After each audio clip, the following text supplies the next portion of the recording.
When my company closed, first our plant, then another plant, and then they only had 3 plants in Michigan, and they've closed all 3, and nothing was done. They just let them leave.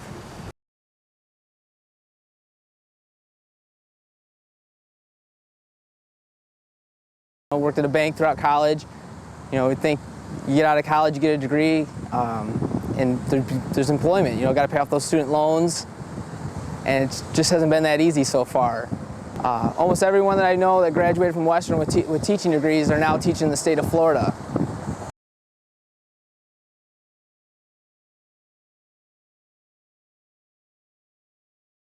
I was a student at the University of Michigan for 2 years.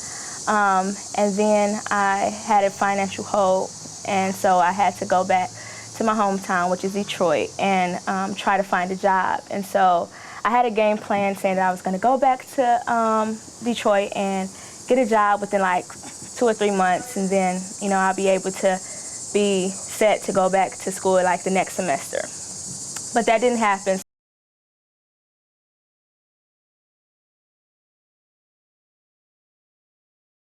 The owners decided to close the company down, so we had about a 3-day advance notification that the company was closing, and everyone working there was put out of a job. After that, I did the usual things, put my resume in order and started to circulate it in the local marketplace. But unfortunately, there just isn't any, you know, the volume of work. The economy is slow enough that people, quite frankly, to be perfectly blunt, said, you know, we just can't afford to put anybody on right now. We're barely hanging on ourselves.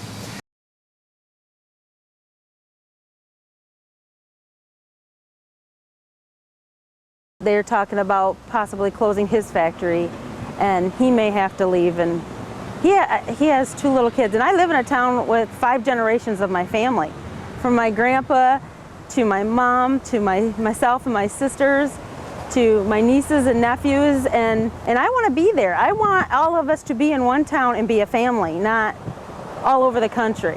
I will have to go somewhere else, and that is something I do not want to do. I do not want to leave Michigan.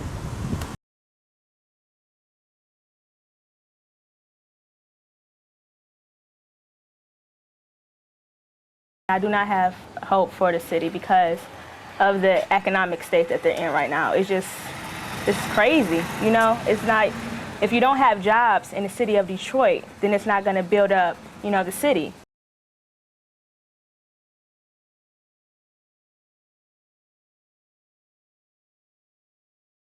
I don't think the governor's done anything to turn the economy around. The governor seems to be long on platitudes, press releases, and you know, discussion groups and poll taking.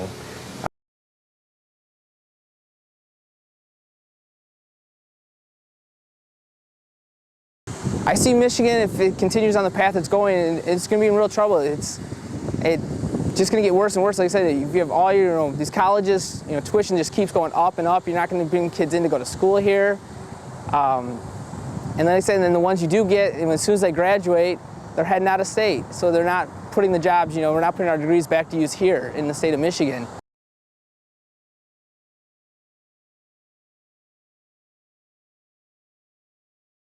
I think Dick DeVos is a man of his word. You know, he's a businessman, which means, you know, all he really has is his word, you know, to live on. If he says he's going to do something, he's going to do it. Well, I think Dick DeVos is the answer we need. He is the answer to change for the better, to make this state run like a business. Dick has proved himself as a business leader and a man who can get out and see the business aspects to bring hopefully bring the economy back and to initiate positive changes. This November, I absolutely am voting for Dick DeVos. Dick DeVos. Dick DeVos. Dick DeVos. Dick DeVos.